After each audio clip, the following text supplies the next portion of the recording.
Fala pessoal, sejam bem-vindos ao Carros pelo Mundo, o canal de vídeos internacionais do Drive-On. E hoje é dia de mostrar para vocês aqui um pouco desse carinha aqui, o Fiat 124 Spider, mais especificamente aqui em sua configuração americana, em sua versão esportiva Abarth. Um carro histórico para a Fiat que não teve números de vendas muito significativos, mas que ainda assim foi um marco muito interessante e mostra como que estratégias bem pensadas na indústria automotiva podem colher resultados muito legais. Bora conhecer aqui um pouquinho mais sobre esse carro.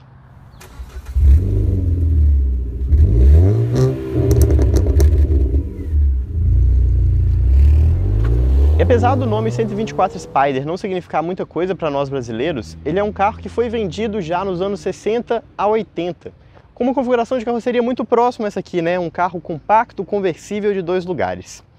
Mas para reviver esse nome, toda essa história aqui do Fiat 124, o que a Fiat fez aqui foi muito inteligente.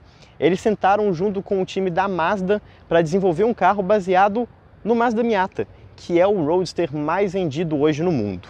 Então, pouco tempo depois ali do lançamento da 4ª geração do Miata, a Fiat lançou também aqui o Fiat 124, e esse foi um carro que foi inicialmente desenhado para ser um Alfa Romeo. Então, no momento que essa parceria do grupo FCA com a Mazda foi anunciado, eles falaram que ia ser um carro lançado para a marca Alfa Romeo. Provavelmente alguma coisa mudou ali no meio do caminho, talvez por ser uma plataforma mais simples, por uma questão de acabamento, não sei. Mas no final das contas o que nasceu aqui foi um carro da marca Fiat. Essa estratégia é muito parecida com a estratégia que foi usada pela BMW para lançar o Z4 e pela Toyota para lançar o Supra, ou então pela Subaru e a Toyota para lançar o GT86 e o BRZ. Em carros mais de nicho, esportivos, como é o caso desse aqui, faz muito sentido você dividir os custos de desenvolvimento do carro. E principalmente na hora que você faz parceria com uma marca que já tem todo um pedigree nessa categoria, como é o caso da Mazda com o Miata, os resultados podem ser muito bacanas. E é o caso aqui desse 124. Sendo um carro baseado no Miata, a configuração que a gente tem aqui é de um motor central dianteiro, ou seja, o motor fica um pouco para trás das rodas dianteiras. E a tração é traseira, o que dá uma dinâmica para o carro muito bacana e que combina ali com o visual mais retrô dele, né? Lembrando que o 124 original também tinha uma configuração de tração traseira.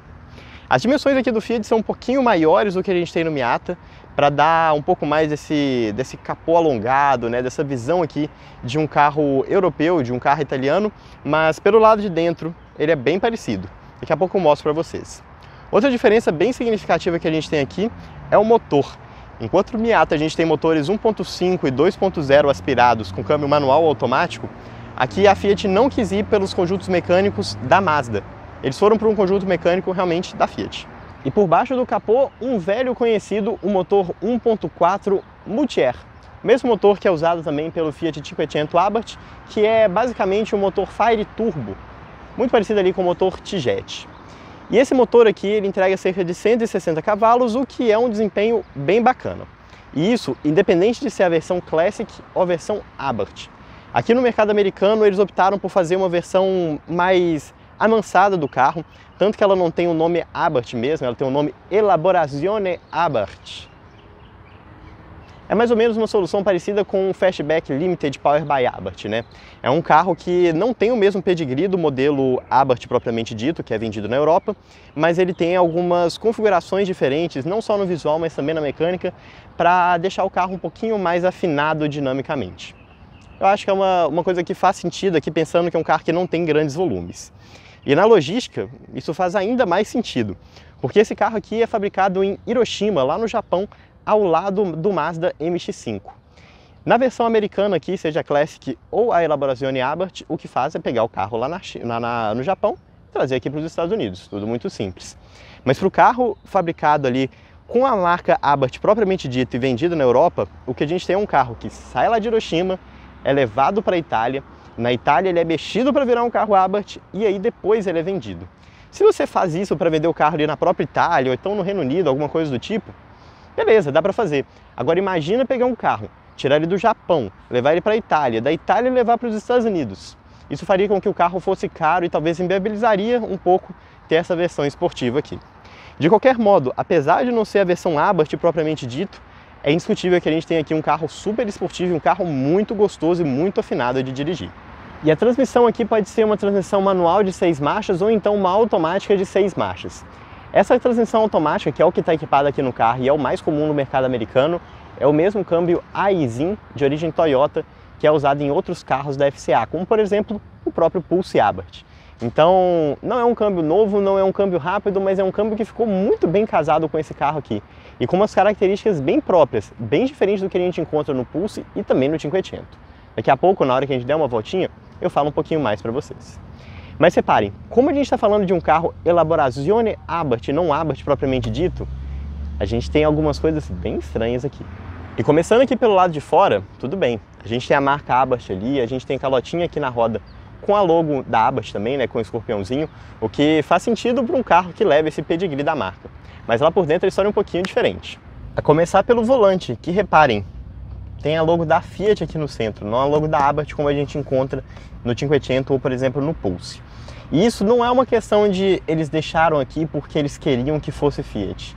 Não, o que a gente tem aqui é a logo Fiat porque eles não quiseram pagar um pouquinho mais para homologar um novo volante aqui no carro. Pensando que é um modelo que tem volumes bem pequenos de venda, até que dá para perdoar, né? Mas não deixa de ser muito estranho. Outra coisa esquisita também aqui é a central multimídia, que é uma central multimídia da Mazda. E quando você está no Android Auto, ela inclusive aparece o nome Mazda ali para você voltar para a central multimídia, né? Sair ali do Android Auto e do Apple CarPlay, o que é bem estranho. E reparem, essa central multimídia, além de ser muito antiga e você ter que fazer todos os controles aqui através desse knobzinho, né? Desse joystickzinho aqui no centro, ela tem algumas coisas bem peculiares também. Repara só, a qualidade dela não é muito boa, é uma tela que dá bastante reflexo, que não tem cores muito fortes. E na hora que eu vou aqui em configurações, olha, na parte de segurança, olha que incrível! Eu tenho uma tela vazia, vai entender. Nas outras aqui, olha, tudo normal, eu tenho várias opções aqui, bacana, né? Mas quando eu vou aqui em segurança, não tem nada, vai entender, né? E aqui no interior, praticamente tudo que a gente vê é igual ao Mazda Miata. Então a Fiat realmente fez alguns ajustes realmente nos detalhes bem pequenos. Os bancos, por exemplo, são os mesmos do Miata. Todo o sistema aqui de acionamento do teto também é igual ao Miata. O porta-objeto, né, que é meio que o porta-luva aqui do carro, também é igual ao do Miata. Toda a parte aqui do console central, porta-copo, todo esse console aqui na parte do meio é exatamente igual ao Miata. As saídas de ar são iguais ao Miata. O volante é igual ao Miata, só que com a logo do Fiat. Porém, o painel, apesar de ser igual ao Miata, sinceramente, tem uma carinha de painel de Ferrari, olha, com esse conta-giros vermelho ao centro, os velocímetros ali ao lado. Então, é bem carinha de carro japonês aqui mesmo, mas com alguns toques italianos para dar um acabamento melhor. Então a gente tem soft touch aqui na parte de cima, a gente tem soft touch aqui na parte central, a gente tem soft touch aqui na parte de baixo. No próprio painel também, né?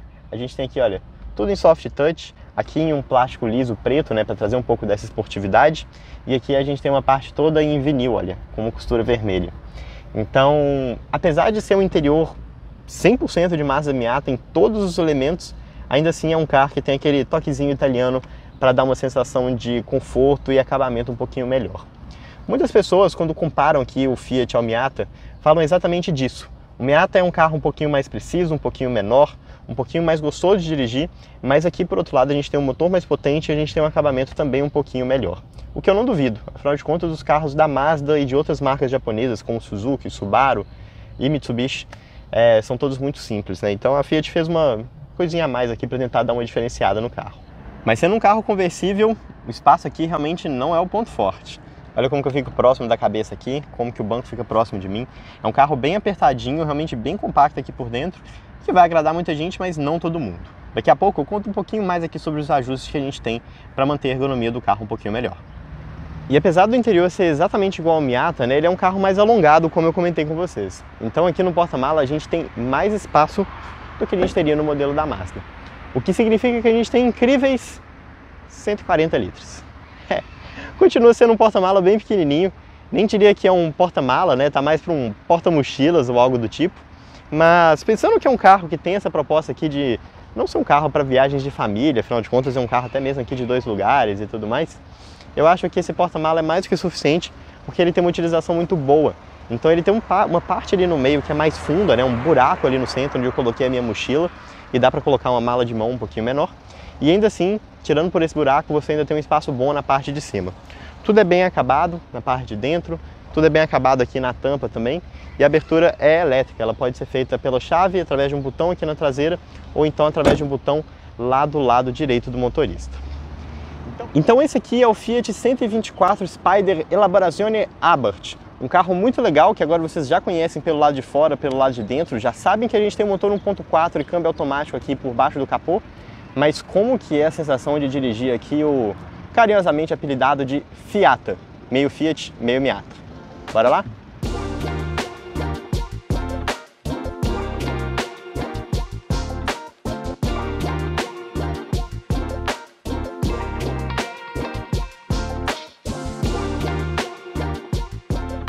Bora então começar a nossa volta aqui com o Fiat 125 Spider Abarth. E bom, eu gostaria muito de fazer essa volta aqui com o teto abaixado, dessa forma que vocês estão vendo aqui, mas infelizmente o barulho vai ser muito grande. Então olha, para fechar o teto eu simplesmente puxo essa alcinha aqui atrás e o teto desbloqueia aqui, olha. É um mecanismo bem simples para eu conseguir fechar o teto. Para dar partida, é um carro com chave presencial, então não tem muito segredo. E na hora que você está com o carro todo montadinho aqui, né, com o teto fechado, você realmente percebe como ele é um carro compacto, um carro realmente pequenininho. Bora sair aqui do estacionamento, pegar uma ruazinha aqui e falar um pouquinho mais para vocês aqui sobre a posição de dirigir. E bom, a posição de dirigir aqui definitivamente não vai agradar a todo mundo. Mas deixa eu ligar o modo esporte aqui e desligar o controle de tração para mostrar para vocês o que definitivamente vai agradar a maioria das pessoas.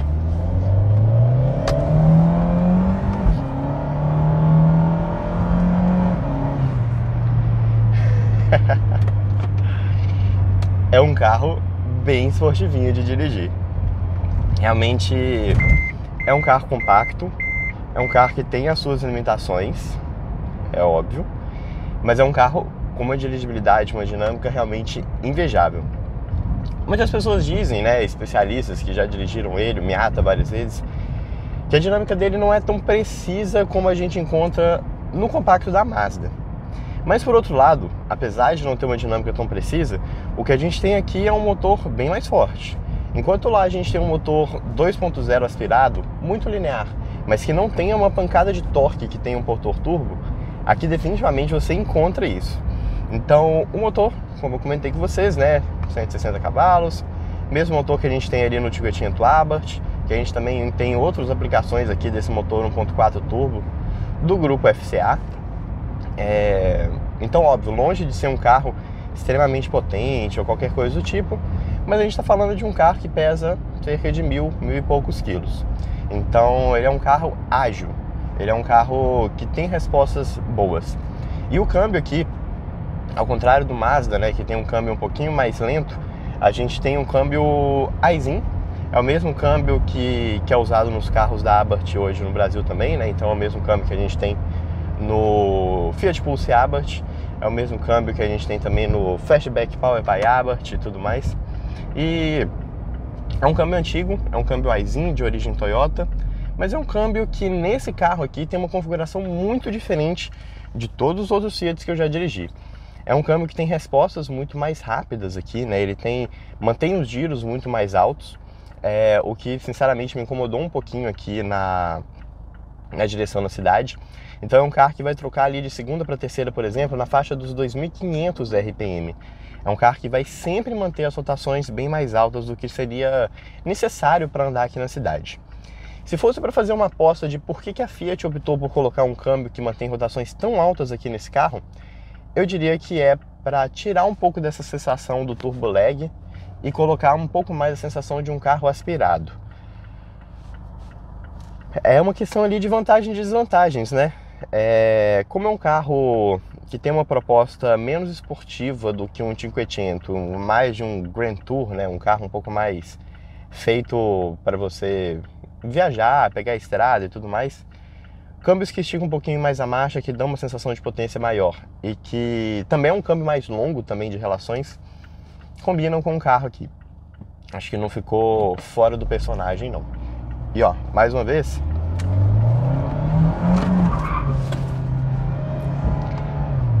dá pra fazer drift. É um carro muito ágil, muito esperto, muito fácil de controlar nessas situações. Óbvio, eu não tô brincando aqui de fazer drift em pista, qualquer coisa desse tipo. Não é nem a proposta aqui desse vídeo. Mas a sensação de você ter um carro leve, tração traseira, com essa traseirinha um pouquinho mais espertinha do jeito que ele tem, é realmente fantástica em praticamente todas as situações. E é bem diferente do comportamento dos outros carros Abarth que a gente encontra, né? Se a gente pega, por exemplo, ali o 500 Abarth, um carro muito dianteiro, um carro que distraciona pra caramba, que você não tem uma compostura muito boa para fazer curva. Eu já percebi isso no teste que eu fiz desse carro lá em Dubai, na pista, né, no Dubai Autodrome. E é um carro que você precisa de pensar um pouquinho, né, de acostumar com o carro, das limitações dinâmicas dele e tudo mais, para você realmente conseguir virar um tempo bom de volta. Mas isso eu tô falando do 500. Quando a gente pensa aqui, a gente tem uma dinâmica muito mais próxima do Miata, um carro super na mão, um carro que tem uma traseirinha um pouquinho mais esperta. Na hora que você desliga aqui o controle de tração, ele é um carro que vai distracionar, vai ser divertido e tudo mais. E na hora que você está com o controle de tração ligado, é um carro que vai ser completamente seguro. Então não existe esse risco de você ficar dando traseirada aí de cima para baixo, causar algum acidente, qualquer coisa desse tipo. Não, isso aqui só quando você coloca no modo esporte, desliga o controle de tração e aí sim você tem um carro um pouquinho mais solto, né, digamos assim. Mas o que mais me impressionou aqui é que beleza, ele tem um motor forte, ele tem um motor bom, ele tem um motor um câmbio que permanece em rotações mais altas para tirar um pouco daquele turbo lag e manter uma sensação de um motor um pouquinho mais linear do que ele de fato é. Mas o que realmente me chamou a atenção aqui na estrada é como todo carro é muito na mão. O que eu falo com isso, né? A gente tem uma direção elétrica aqui, mas uma direção absolutamente precisa. Então você tem uma resposta, olha, um feeling muito bom, uma direção que tem uma centragem muito boa. É um carro realmente muito na mão quando você fala da direção. Um carro que tem uma suspensão bem firme. Não vai ser muito confortável ali em situações um pouquinho mais brandas, né? Você, sei lá, andando, passando uma valeta no buraco, qualquer coisa desse tipo, ele vai ser uma suspensão que vai bater. É um carro que tem amortecedores Bilstein, né? Então amortecedores assinados ali, que dão essa dinâmica aqui do carro realmente muito bacana. É um carro que tem uma configuração aqui, pelo que eu li, diferente do que a gente tem no Miata. É um carro um pouquinho mais confortável, mas apesar disso, ainda assim, ele tem um rodar bem duro.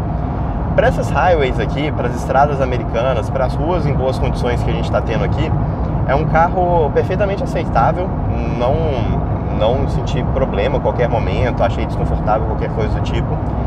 Mas é muito claro quando a gente passa em qualquer valeta, emenda de ponte, buraquinho, bueiro, qualquer coisa desse tipo, como que a sacolejada que o carro dá, com certeza seria horrível para o piso brasileiro.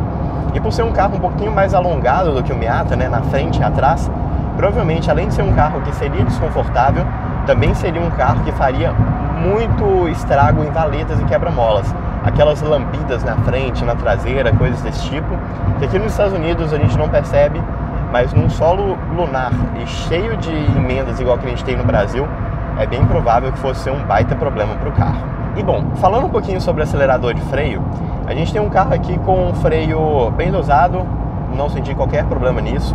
É um carro que tem freio a disco nas 4 rodas, assim como tem também o Miata. E é um acelerador... Bom, ele é bem dosado quando você está no modo convencional. Ele não é um daqueles câmbios que assustam e você pisa um pouquinho no acelerador e ele já reduz e começa a acelerar. Nada disso, eu acho que é um acerto bacana, gostoso para você dirigir aqui em situações mais brandas. E na hora que você coloca no modo esporte, ele muda também o acerto do acelerador, além de manter as rotações ali mais altas no câmbio. Então aí você vai ter um carro com respostas muito mais imediatas, que vai puxar mais reduções. Ele tem também um kickdown aqui no final do pé do acelerador, né? Então, se eu quiser fazer uma redução de marcha, é só eu pisar fundo que ele vai reduzir para mim. Então, um pedal do acelerador aqui bem dosado, acho que ele consegue trabalhar bem aqui nos dois mundos, tanto de um carro que você vai querer dirigir ali numa situação mais branda, mais tranquila, mais do dia a dia, como também um acelerador que consegue ser bravo quando você coloca ali no modo esporte, vai querer dirigir o carro ali com um pouquinho mais de emoção, digamos assim. Mas bom, ergonomia, né? Logo no início do vídeo eu falei que eu ia falar de ergonomia e acabei não falando. Tudo aqui a gente tem é derivado do Miata pelo lado de dentro. E o Miata é um carro conhecido por ser um carro compacto, por ser um carro pequeno, por ser um carro apertadinho. E de fato aqui no 125 o que a gente tem é exatamente isso. Com esse teto fechado aqui, olha, me sobram, sei lá, 2 ou 3 dedos entre a minha cabeça e o teto. É um carro com um teto bem baixo, ou seja, uma pessoa aqui de 1,50 m, 1,80 m, perdão, 1,85 m já provavelmente ficaria apertado aqui. E não adianta muito você trabalhar com a altura do banco, porque o banco ele tem uma alcinha aqui do lado esquerdo que você consegue ajustar a altura, mas você não acerta a altura do banco inteiro, você acerta a altura só da parte da frente. Então a parte de trás ela está sempre fixa e o que você faz é isso aqui, olha. Então você levanta, abaixa, É bom, por um lado, porque para mim, por exemplo, que gostaria de deixar o carro aqui realmente numa posição mais baixa, gostaria de deixar o carro aqui com o banco um pouquinho mais levantado na frente para dar um bom suporte para minha coxa, a ergonomia aqui do banco é excelente. Os bancos têm esse formato meio de conchinha aqui também atrás, que dá um bom suporte lateral, mas é um carro bem estreito. Eu fico imaginando que pessoas um pouquinho mais largas aqui provavelmente não caberiam de forma confortável aqui nesse banco. Enquanto de cabeça é fixo, não joga pra frente. Então assim, pra mim, com 1,77 m, que gosta de uma posição baixa e que quer ficar um pouquinho mais perto aqui do carro, o banco tem uma posição ótima, mas eu entendo perfeitamente que essa ergonomia realmente não vai ser para todo mundo. E o volante aqui também, ele tem ajuste apenas de altura. Olha só, consigo mexer num campo até bom. Eu pessoalmente gosto de deixar o volante aqui numa posição um pouquinho mais baixa, mas sem tampar aqui o velocímetro e o conta-giros. Mas é um volante que faz falta de ter um ajuste aqui de profundidade também. O banco tem, né, o ajuste de profundidade, né, de distância, então você consegue chegar o banco em si um pouco mais para frente, um pouco mais para trás, mas o volante não. Então eu estou numa posição aqui que é uma posição segura, sem dúvida alguma. Olha, repara, estou com um ângulo legal aqui no meu braço, mas poderia ser melhor. Se eu tivesse um volante um pouquinho mais próximo de mim, talvez aqui, olha, eu acho que eu estaria numa posição mais esportiva. Para dirigir aqui na cidade, igual que eu estou dirigindo, eu acho que essa posição não faz falta nenhuma. É uma posição confortável, um pouquinho mais relaxada, mas para a pista, que eu gostaria de ter uma posição um pouco mais próxima para ter respostas mais rápidas aqui no volante, eu acho que deixa um pouquinho a desejar. Então é aquele negócio, né? É um carro pequeno, é um carro que não vai ter uma ergonomia que vai agradar a todo mundo, mas para mim ficou ok. Realmente não tem grandes críticas a fazer. E não sei se vocês repararam, né, durante praticamente todo o vídeo, o carro tá fazendo bastante barulho. Espero que vocês tenham conseguido me ouvir bem aqui, sem grandes chiados no microfone. Mas a ergonomia daqui deixa muito... A ergonomia não, perdão. O isolamento acústico aqui deixa muito a desejar. É um carro que você ouve pneu, ouve suspensão, ouve muito barulho de vento, mas é um conversível, né? Eu não sei se era de se esperar algo muito melhor aqui quando você tem apenas uma capotinha de tecido aqui em cima de você. E depois dessas quase 250 milhas ali, cerca de 400 quilômetros com o Fiat 124 Abarth, eu posso dizer com certeza aqui que esse carro definitivamente é um dos carros mais divertidos e mais gostosos de dirigir que eu já andei em toda a minha vida. Eu imagino que isso não seja por conta da preparação da Fiat, imagino que isso não seja por conta de ser um modelo Elaborazione Abarth, né, que tem essa preparação um pouquinho mais esportiva. Nada disso. Eu acho que essa boa sensação de dirigir aqui vem derivada do Miata, do Mazda Miata, que é um carro muito elogiado por todo mundo, né, como realmente um símbolo aqui de um carro com uma boa dinâmica, um roadster compacto, barato, gostoso de dirigir, divertido.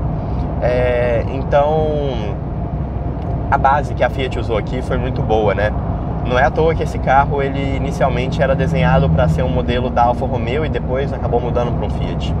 Então é um carro que encontra aqui todos os padrões, né? Encontra todas as metas, todas as características que você espera de um carro pequeno, esportivo e que volta aqui a essa memória dos tempos passados.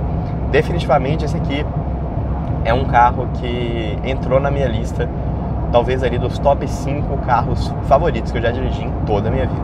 Mas vamos despedir daqui, dar mais uma aceleradinha, ligando o modo esporte e pisando em 3, 2, 1, foi!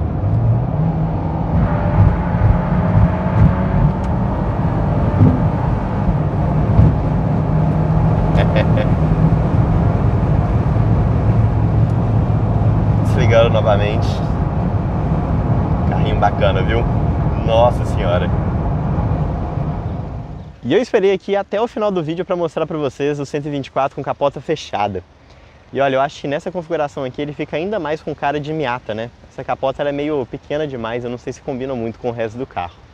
Mas, bom, é um Fiata no final das contas, né? Meio Fiat, meio Miata.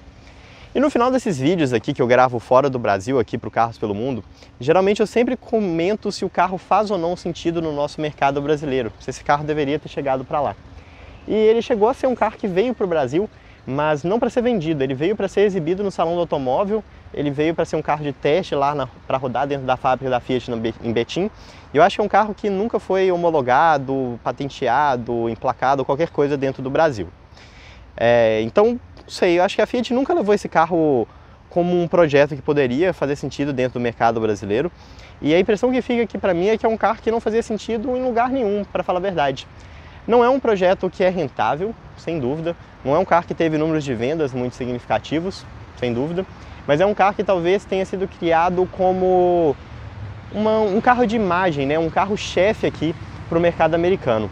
Então, na segunda metade ali dos anos 2010, a Fiat estava num novo momento aqui no mercado dos Estados Unidos, trazendo o 500, o 500L, o 500X, e o 124 eu acho que talvez fosse o carro necessário para mudar um pouquinho dessa impressão que os americanos tinham da Fiat de serem carros baratos, populares e poucos confiáveis.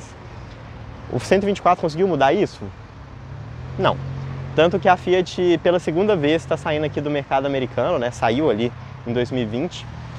Tirando o 500L, o 500 e o 124 de vendas, mas apesar de ser um carro que vendeu pouco aqui, pouco na Europa, não ser um carro que a gente vê muito nas ruas, ainda assim eu acho que ele é um carro que tem um significado histórico muito legal, que mostra como que parcerias bem feitas, como que a Fiat fez com a Mazda, e engenheiros e pessoas de marketing empenhadas em fazer um carro legal, realmente conseguem entregar coisas incríveis. Fica a mensagem aí para as montadoras, como por exemplo a Volkswagen, que tenha, sei lá, meio que desistido desse mercado de entusiastas, através ali dos carros elétricos, de carros mais rentáveis, de SUV, e que mostra como que essa estratégia da Fiat de trazer carros da Abarth para o Brasil, o que está sendo feito agora com o Pulse e com o Fastback, não é uma novidade. A Fiat ainda tem esse DNA italiano, passional, divertido, e é uma coisa que eu espero que continue aparecendo durante muitos anos. Não quero que a Fiat se torne mais uma Volkswagen no mercado brasileiro. Então é isso, pessoal. Espero que vocês tenham gostado do vídeo. Aproveitem para assistir também os outros vídeos que a gente gravou aqui nos Estados Unidos e também nos Emirados Árabes ou na Alemanha. Se inscreve no canal, a gente tem vídeo novo aqui nas quartas-feiras. E também aproveita para conhecer o nosso canal de vídeos feitos no Brasil, o Drive On, que tem vídeo novo todo sábado, meio-dia. Um abraço a todos e até mais.